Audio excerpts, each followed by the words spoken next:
Hi there, today on Lydia's Books I'd like to talk about the extreme horror I picked up at DreadCon and a little bit about splatterpunk, I guess, as well.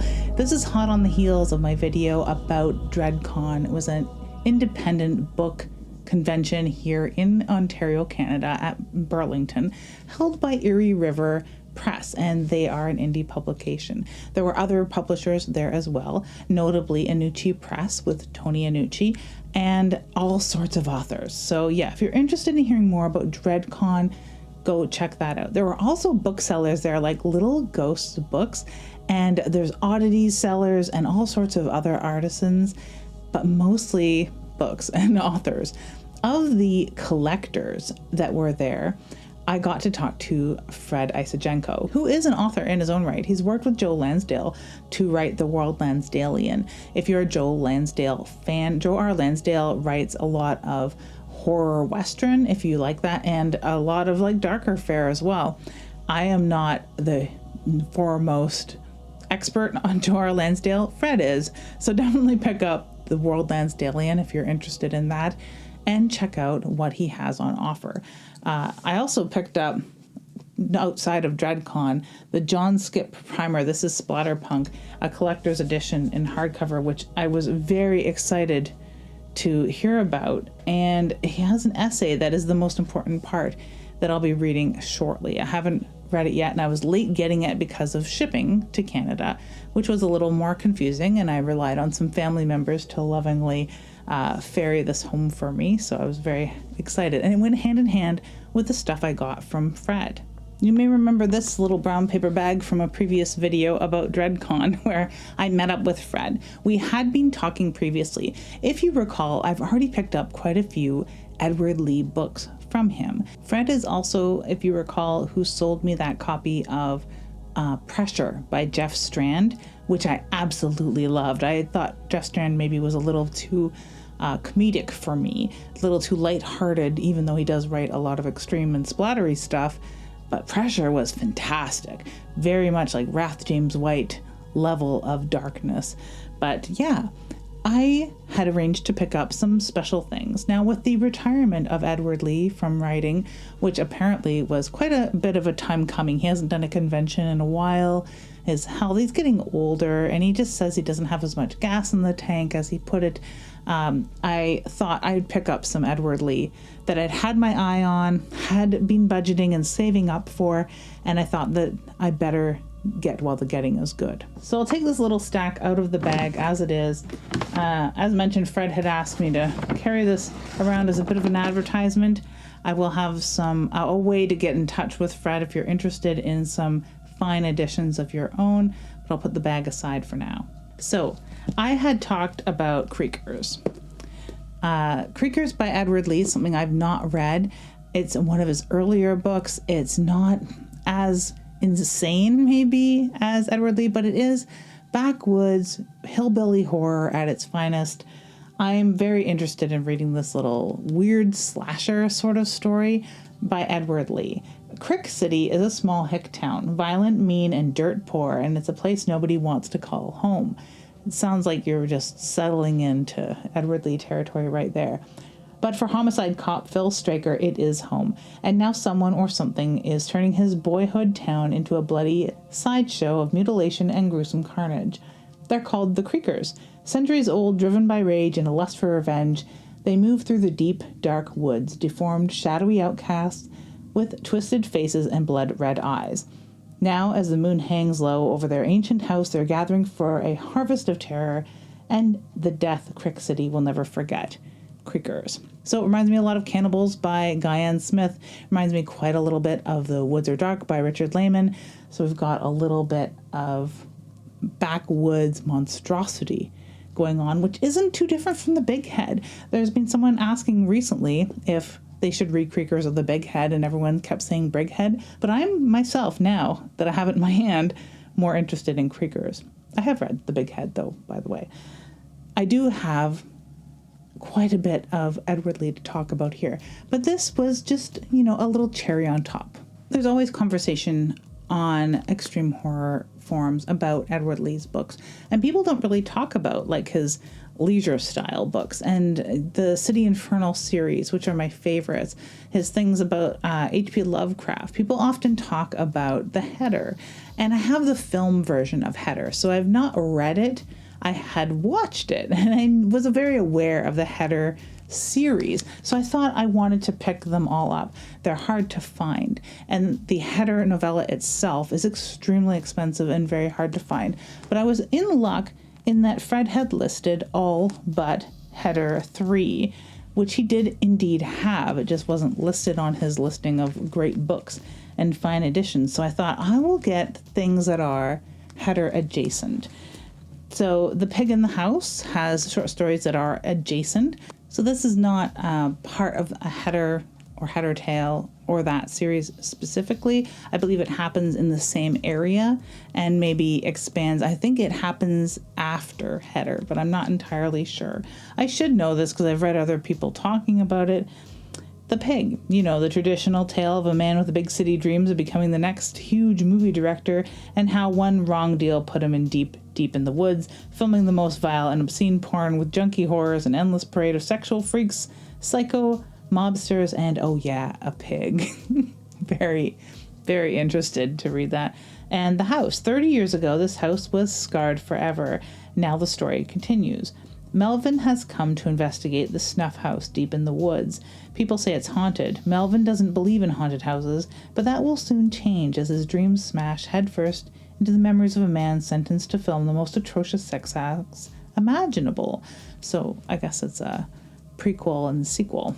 Very, very interested to get to this. Sorry for the glare there, but we'll see what we can do about getting a photo of the cover so you can see if it's safe to post on YouTube, of course.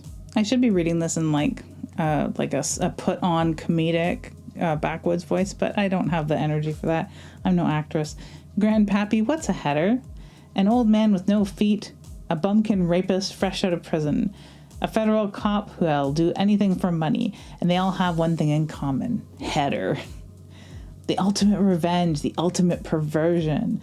What kind of mind could devise such a thing? Well, Edward Lee. What kind of evil? Header. I like it. It's like a movie poster. Deep in the hills, something hideous is going on. From squalid shack, you can hear it on a demented revel. The shrill, nerve-wracking whine and screams sailing away in an endless night. But don't look in the window unless you really want to know. Header, a tale of consummate grotesquerie.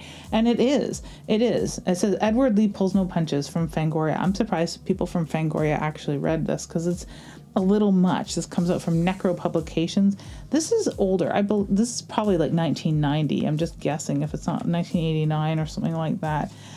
It was quite a long time ago. Let's see, 95, Edward Lee. So yeah, a little older, mid 90s. The height of the insane splatterpunk and extreme horror.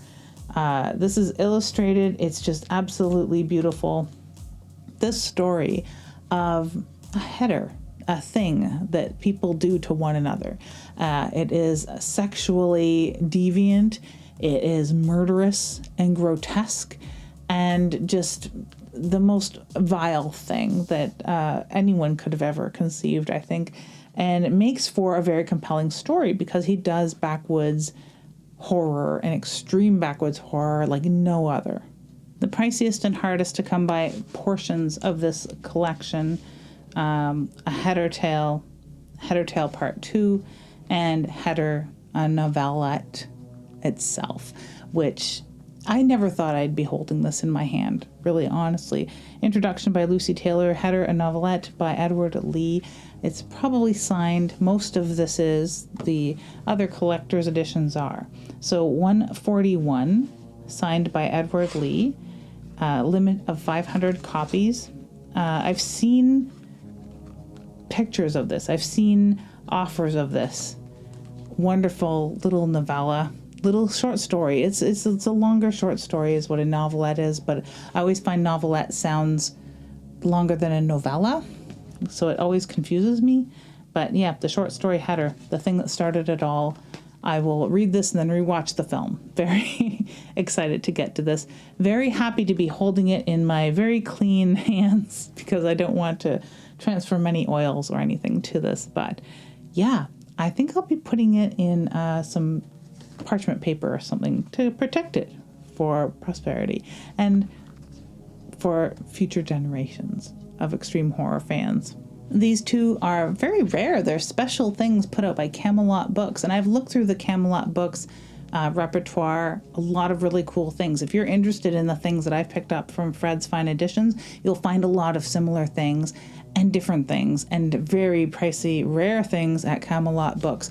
And this is one of those things. It's probably Camelot where I'd seen a copy of Header floating around for way too much money. Being able to go and visit Fred myself, save shipping fees, pick this up from the seller directly, I didn't spend as much as these things would be if you bought them from somewhere like Camelot or were dealing with eBay or something like that. So I did get a very, very good price on things I would have never been able to find myself. Next up was Header 2. This takes place 15 years after Header, and it's hot on the heels. Same family, same problem, same question. What's a header?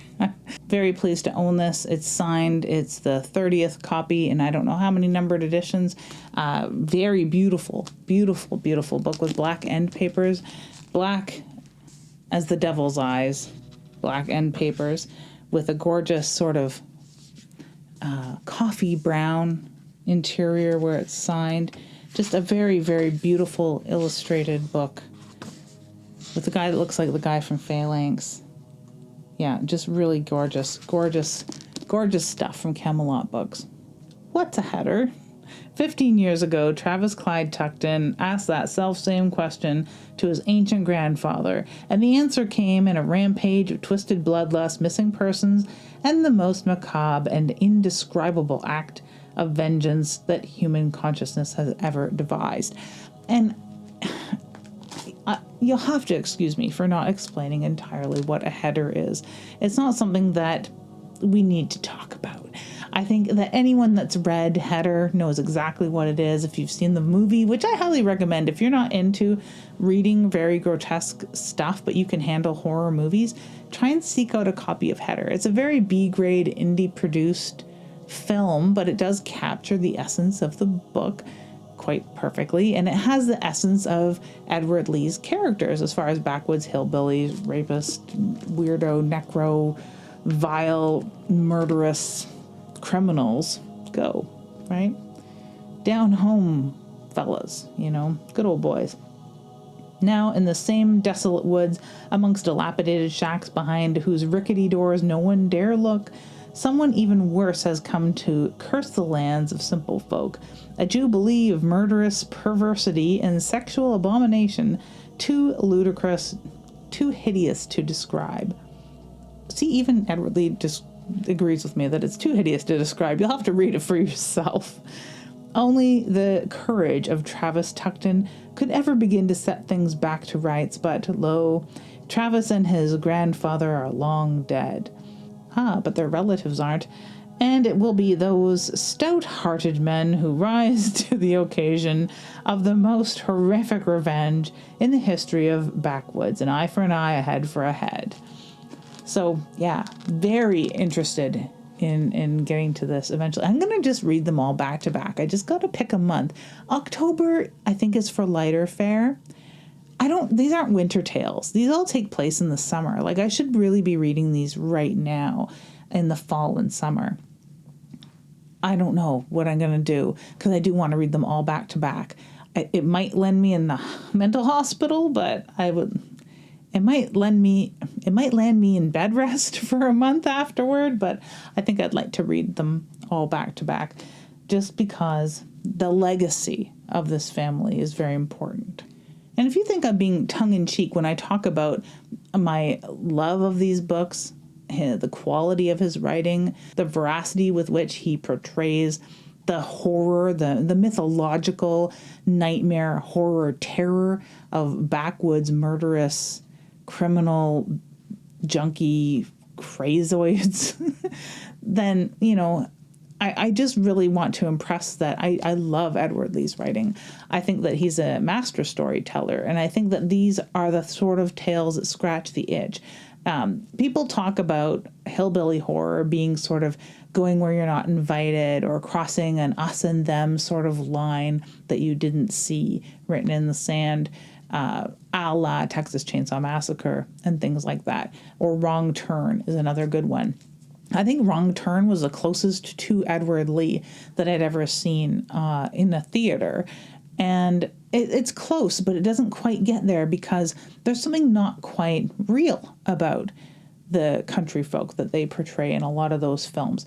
Or they are too cartoonish, or they're too backwoods, or they're too removed. The thing I like the most about Edward Lee, and myself having grown up on the edge of what my mom called dog patch from an old 50s film strip that took place out in the countryside with bumpkins, and they referred to a place that they live called Dog Patch, which is way out in the countryside where you don't get cell service no more. And you still probably will never get cell service in some of the places where some of our family members had lived, or where our old homesteads in our family had been.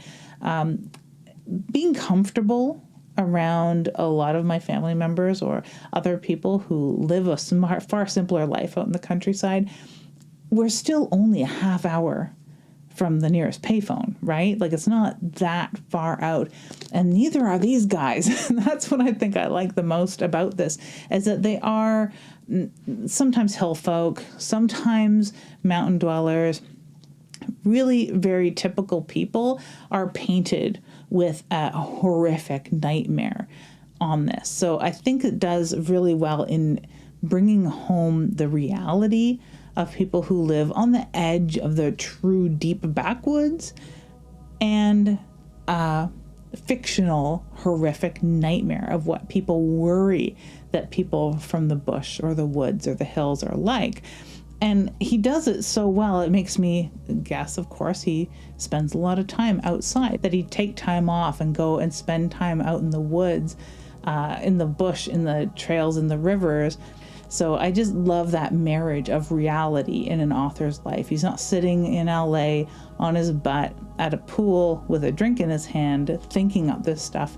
He's out in the forests and meeting people that he will paint with this horrific brush, because these are also extreme horror novels. It's not, a socio-political stance that is, almost by way of student filmmaking brought to the screen in a tasteful manner. This is brought to the screen and in books in the most distasteful manner imaginable. Header 3. Co-authored by Ryan Harding, another real hero of mine. I just love hearing him talk about writing. I like his work a lot. He's a fantastic author as well. Down here, we take care of our own.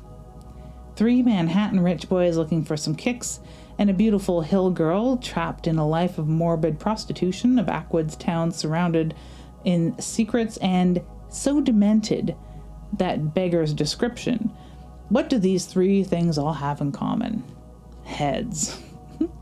The myth is over 100 years old, and the act more twisted, more perverse, and more utterly hideous than anything imaginable. Rape, mutilation, and torture of the most abominable sort all seem meek by comparison. Heads. Some things are worse than even the devil's work, far, far worse. Heads, a novel of unspeakable evil. So Header 3, Edward Lee and Ryan Harding together at last. I'm really excited. I was excited to read this when it first came out. I was excited to see this legacy continued, and there are other authors that have worked closely with Edward Lee in his lifetime that I'm becoming fans of as well. Edward Lee and Ryan Harding together is just a match made in heaven. There's a beautiful cover picture of a backwoods shack and a power tool with a circle cutting drill attachment for your pleasure and theirs. I really do love the artwork on this, and this has got that power tool as well. I don't want to take the plastics off these. Fred took such good care of these, and I've brought them to a good home as well. I want to leave them just as they are. It's a shame in some collectors' minds that I'm going to read these, but I'll be reading them very carefully, I assure you. Edward Lee is the author of almost 50 novels and numerous short stories and novellas, or is it novellae? Several of his properties have been optioned for film, while Header was released on DVD in 2009. Also, he's been published in Germany, England, Romania, Greece, and Austria. I've seen a lot of photos of him going to Germany for conventions. It seems to be where he's done most of his conventions in the last 10 years. And yeah, absolutely at home there he is, because they absolutely love his work.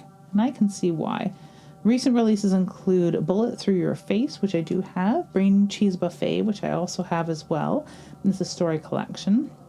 Header 2, and the hardcore Lovecraftian books, the Innswich Horror, Trolley number 1852, which I have, Pages Torn from a Travel Journal, which I do have, Going Monstering, which I don't, which is such a good title, Going Monstering, and Haunter of the Threshold, which is really great. If you that's a little more closer to Lovecraftian stories too, but it is still an Edward Lee story, so it's quite insane. It's quite rapey, and it's very intense, especially with a woman's position on enjoying some of the more vile acts that are ployed against her. I did enjoy his take on that in that book. It was a very interesting angle to take. One of Lee's creative ambitions is to one day write an effective M.R. James pastiche, which I'd have to take a look if he's ever accomplished this. I guess that's that. I'll have to look. He does Strange Stones with Mario San Giovanni. I'm not an expert on M.R. James. I can't see how that would fit, but I'll look and see if he's done any, like, oh, wow, I want to know now. Oh, some Carl Edward Wagner kind of stuff coming out of Edward Lee sounds fantastic. And Ryan Harding, of course, is the author of Genital Grinder and the co-author of the upcoming novel Reincarnage, as well as contributor. He did Night Stalkers too. Contributed to the multi-author collaboration 65 Stirrup Iron Road, all from Deadite Press. His stories have appeared in the anthologies Excitable Boys and In Layman's Terms, in the chapbooks Partners in Chime with Edward Lee, A Darker Dawning and A Darker Dawning 2, Rain in Black, and the magazine Splatterpunk, and the magazine of Bizarro Fiction. So there's your little introduction to Ryan Harding. I absolutely love owning these. I am so happy I was able to stumble upon this fairly full collection of all of the Header memorabilia I could ever want. So The Pig in the House, 2 stories together, takes place in the same area. Header 2 and 3 co-authored by Ryan Harding. And the stories that spawned it all, of course, Header and A Header Tale 1 and 2. I am so pleased. Thank you, Fred, for having given these such a perfect home and collecting them in the first place so that you could pass them on to someone who absolutely needs to have this on her shelf. Very important stuff. So I hope you enjoyed getting a peek at some of this really cool Edward Lee memorabilia, signed copies, rarities, hard to find collectible material, and creakers. I think that's, like I said, the cherry on top. That may be what I read first, just because I've not read that far back in his repertoire, so I'm pretty excited to get to Creakers. If there's any other extreme horror books that you think I ought to read, recall that I am reading through the ExtremeHorrorLit Reddit subgroups, Extreme Horror Starter Pack that was created by now one of the subreddit moderators and author Klaus Kinyon. I'm reading through that list. The next book on that list that I need to read is John Athan's The Groomer. And John Athan has a really big body of work. I'm interested to find out if I like Groomer. That was recommended by John at Books of Blood a long time ago to me. Very dark stuff, very triggering stuff, especially to male readers. So I'll see. And after that, it's Talia by Volpe, I think, is the next book after that. But yeah, I just checked that to double check. John Athan's Groomer, The Groomer, is on there. I like the cover of that book.